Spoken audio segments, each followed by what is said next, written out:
بسم الله الرحمن الرحیم. السلام علیکم و رحمت الله. دوستان عزیز، بسیاری از مردم ما حکایت میکند که من امشب پیغمبرمون صلی الله علیه و سلم در خواب دیدم،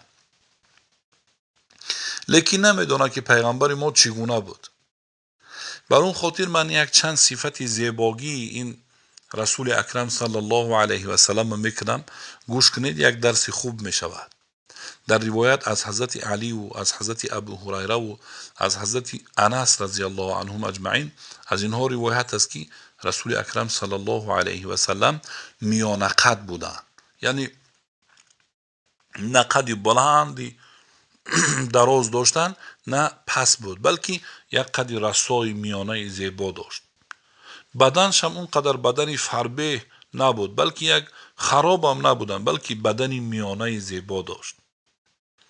پوستی بدن او، پوستی روی او سفید پوست بود. رسول اکرم صلی الله علیه و سلم نه سیاه بود نه سفیدی بد، بلکه یک پوستی زیبای سفیدی که بعضی وقتها اگر غضب میکرد ابروهاش سرخ میشد. صحابه غضب از سرخی روی مبارکی پیغمبر خدا صلی الله علیه و سلم حس میکردند. موی سر سیاه داشت، موی سرش سیاه بود و درازی موهش اگر وقت نمیافت و موسم جهاد و یگان وزنینی ها بود تا کتف دراز میشد. اگر دیگر وقتی آرامی ها دا او را میتراشید پس میکرد، از برابر گوشش یعنی پستی از پایین گوش همین خیلی کلتش میکرد. بین وفره و جمعه میگوین یا جمعه صحابه. دو قاشی سیاهی درازی تا ابروهاش دراز بودن، قاشی سیاه داشت و قاشاش دراز تا ابروش دراز بود. در بین قاشش پیوستگی قاشش که آیا دو قاش به دیگر پیوست بود یا نبود اختلاف است، اما قول صحیح آن است که دو قاشی بین دو قاشش پیوسته بود. قاشی بمینه داشتند رسول الله صلی الله علیه و سلم.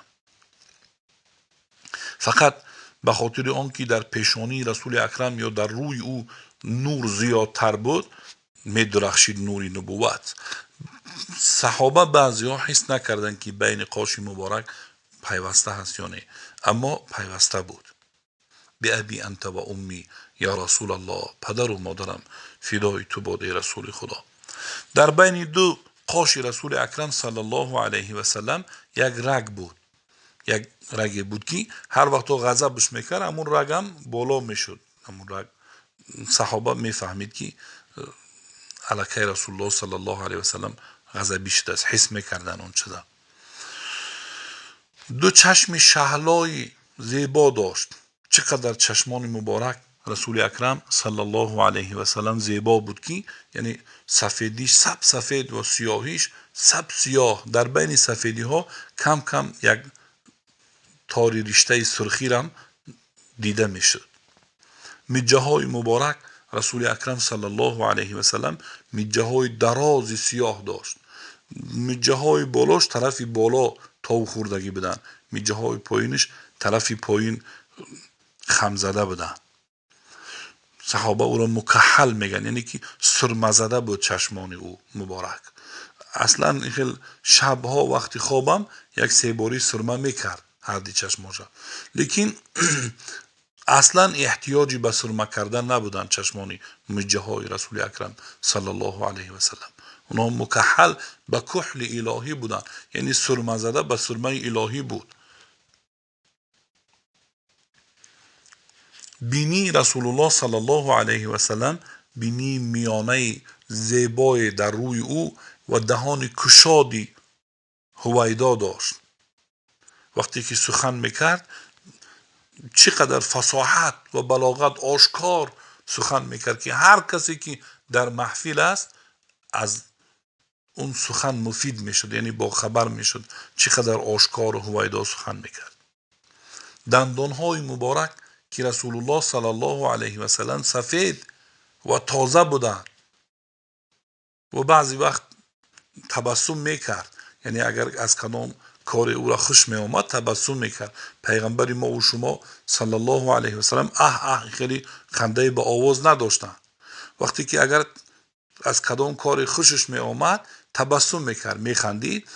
وقتی که تبسم میکرد دندانهای سفید او در این دهان زیبای محمدی مانند بریلیانت می درخشیدند صلوات ربی و سلامه علیه. این خیلی پیغمبر ما و شما روی زیبا داشت. ریش مبارک صلی الله علیه و سلم یک قبضه بود، درازی ریشش یک قبضه بود و ریشی سیاه داشت. در آخر عمر صحابه روایت میکنن به هر اختلاف است که همگی 16 موه سفید شده بود از ریشش تا سرش، یا اینکه تا 20 موه تا 20 تاری موه سفید شده بود.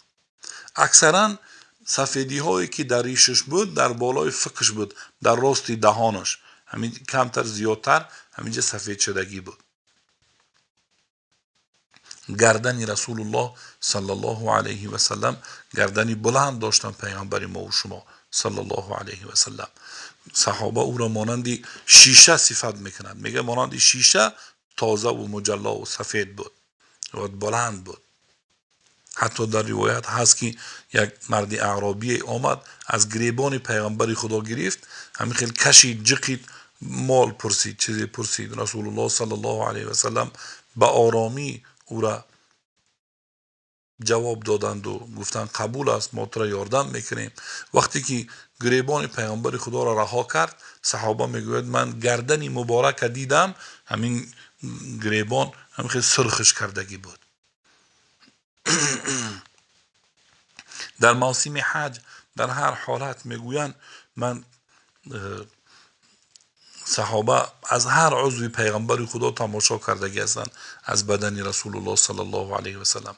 حضرت علی رضی الله عنه روایت میکند دو کتف پیغمبر خدا کتفهای بزبله به قوت داشت، دو کتف پهن داشت. میگوید رسول اکرم عظیم جثه خیلی استخوانش به قوت بودن، کتفهای به قوت بود، پنجه های به قوت داشت. حضرت علی رضی الله عنه روایت میکند،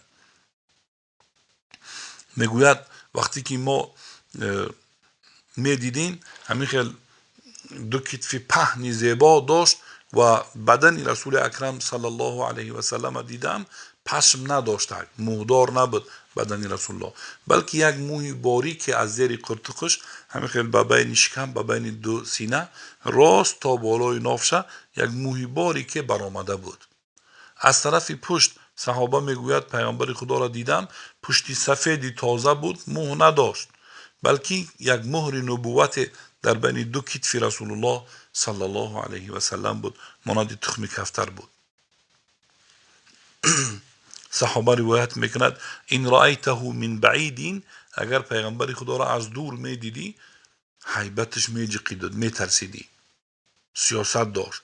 لیکن و این رأیته من قریب احببته، وقتی که از قریبی او را میدیدی و با او هم صحبت میشدی عاشقش میشدی، او را دوست میداشتی.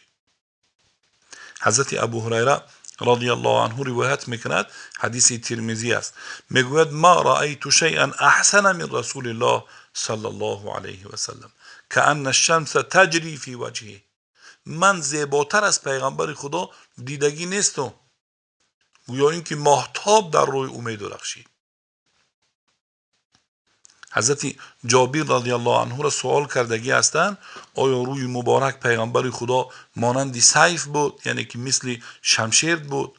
شمشیر در خیلی باریک و درازی درخشنده هست، او را نورانی است، یعنی روی مبارک دراز بود؟ گفتند پرسیدن، حضرت جابر گفت لا بل کان کالشمس والقمر، نه گفت بلکه مانند آفتاب و ماهتاب بود، و کان مستدیرا، روی پیغمبر خدا مستدیر بود، یعنی دوره بود، گرد بود روی مبارک، اگرچند خیلی گردی بدم نبود لیکن به گردی قریب بود، زیرا گردی بد چند بیزیب است روی انسان اگر گردی بد باش.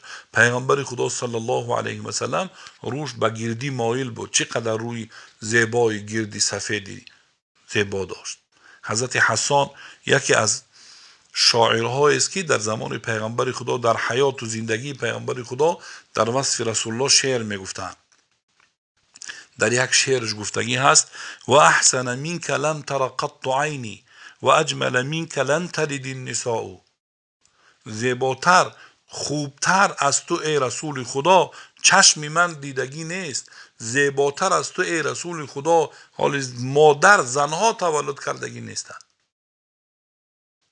در روایت از حضرت جابر بن سمره روایت است، یک صحابه جلیل القدر است، میگوید من در شب مهتاب پیغمبر خدا صلی الله علیه و سلم دیدم. شب مهتابی بود.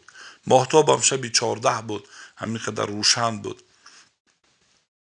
و علیه حلت حمراء، بر پیغمبر خدا در بدنش یک لباس سرخ بود. میگوید لباس سرخ مراد همون، اگر ما و شما دیده باشیم عرب ها دستشون یک رومال میپرتوین، یک تاری سرخ است، یک تاری سفید است، از دور کمتر سرخ نمایش میشود، نباشه سرخ نبود.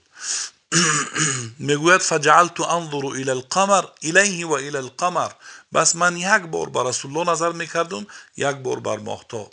رسول الله زیباتر از ماهتاب بود. صدها صلات و سلام بر روح پاک محمد رسول الله و بر آل و اصحاب او باد. حضرت علی این چنین وقتی صفت پیغمبر خدا را میکند که عظیم خیل استخوان به قوت داشتن، کتفهای به قوت داشت، دست و پنجه به قوت داشت، در آخر میآید میگوید لم ارى قبله ولا بعده مثله. من مانند پیغمبر خدا نه پیش از رسول الله نه بعد از اینکه رسول الله از دنیا گذشتند بعدم مانند او من دیدگی نیستم. صدها صلات و سلام بر روح پاک محمد رسول الله و